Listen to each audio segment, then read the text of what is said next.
Welcome back to the Kyle Olson Show. UrbanCURE, or the Center for Urban Renewal and Education, recently launched a billboard campaign called Success Sequence. You decide if this message sounds controversial. It read, "Tired of poverty? Finish school, take any job, get married, save and invest, give back to your neighborhood." Those billboards were deemed racist, and Clear Channel Outdoor, the company that approved them and put them up in Milwaukee, has now taken them down. Star Parker of UrbanCURE joins me now. So, Star, tell me about the point of the billboards. Well, the point of the billboards were we as UrbanCURE are an organization here in Washington, D.C. that fights poverty and restores dignity through messages of faith, freedom, and personal responsibility. And we do that in three places. We do it in public policy, working with legislators to try to dismantle the welfare state. We believe the answer to poverty is freedom and personal responsibility, not government manipulation out of Washington. We also do it in the media. We have blackcommunitynews.com, where we send messages into this community through our church network so that people will get a handle on news that is not filtered from the left. But we also work in poor communities. And in poor communities, we have over 1,000 churches in various hard-hit zip codes across the country that are really trying to make a difference in the individual people's lives who are hurt the most by these horrible policies that we've had since the war on poverty and the welfare state, the Great Society. Well, because the churches are closed across the country and we're in such a volatile time with all of the race riots, we decided to go and speak directly to the hearts of our youth, since we cannot utilize our pastor's program to talk to the people that are laying there thinking, what in the world is going on? We to reach the one whose mom is on drugs, whose dad's in jail, who just trying to figure their life out. They're 12 years old, they're 15. Some of them are getting dragged into this whole Black Lives Matter rioting movement, going into the streets. So we wanted to speak specifically to them. We said, if you're tired of poverty, here's what you need to do. You need to finish school. You need to take any job. You need to work harder than the person above you on that job. You need to get married. You need to save and invest. You need to give back to your community after. We had a scripture, Proverbs 10:4. We had a beautiful young Black woman on some of the billboards. We had a young, beautiful Black male on other billboards. We had our website, /success.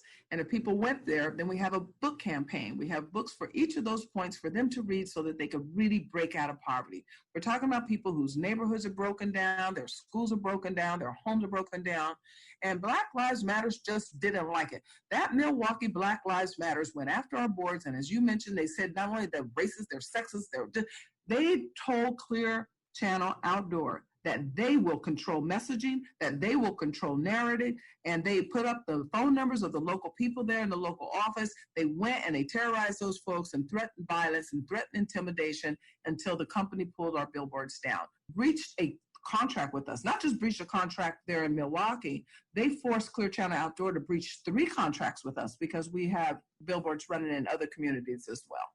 So your billboards were approved by the company, obviously, because they put them up. What was your interaction with the company outside of just sort of the normal, approving the contract and all of that sort of thing? What was the discussion after all of this controversy came up? Well, after the controversy came up, of course, they are distancing themselves because lawyers may have to be involved. Not just are they breaching a contract, but Black Lives Matters Milwaukee actually has violated the law. There are laws on the books, mostly because of terrorist activity of the past, whether it was KKK activity or whether it was mafia activity, that someone cannot interject themselves into someone else's contract. You can't go in and demand with a heavy hand that someone breaks a contract with another person.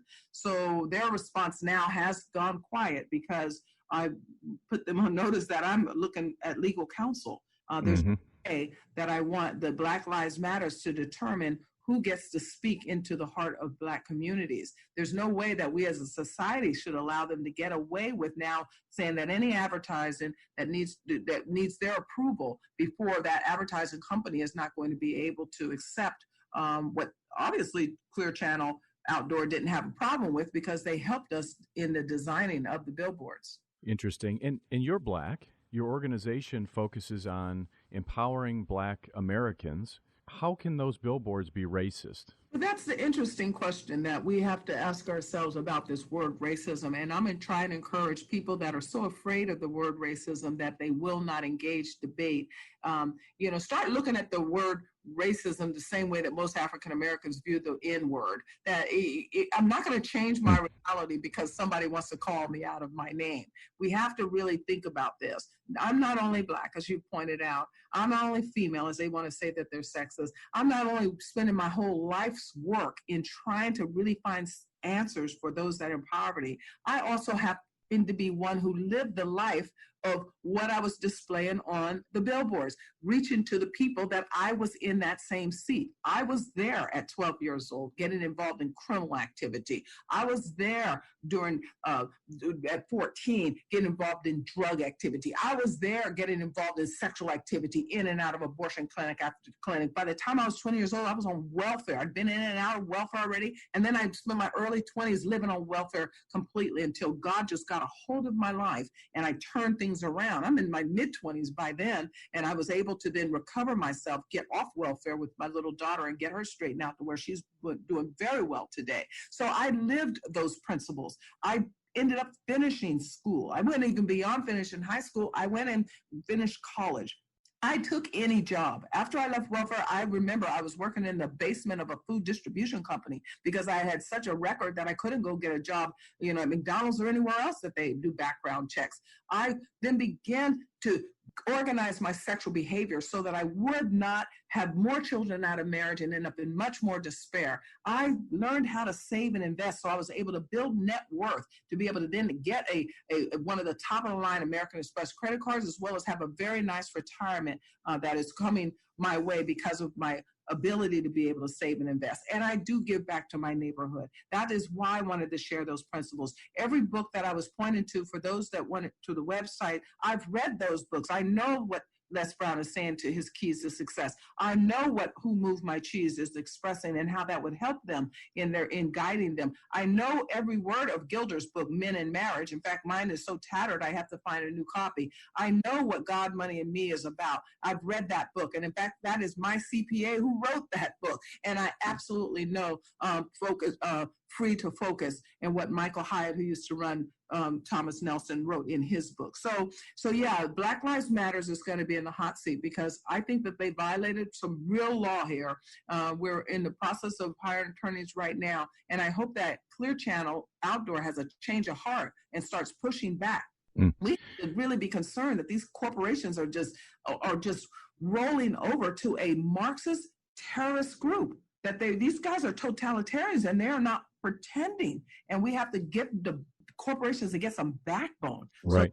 So stop being shaken down like this, or we're going to destroy our country. We're going to allow others to destroy our country just because we haven't pushed back. So at UrbanCURE, we're pushing back. And that's why I appreciate that you would allow us to interview with you, because we want to get the message out. We're going to push these people back. Absolutely. And you know what was interesting? There was a local TV station that was doing a report about the billboards and interviewing locals who were saying they interviewed a girl who said, I'm going to school. I want to make something of myself. I don't see any issue with this message. And there was another person that they talked to. Yes. And so as they are talking to these various local residents, they're taking down the billboard.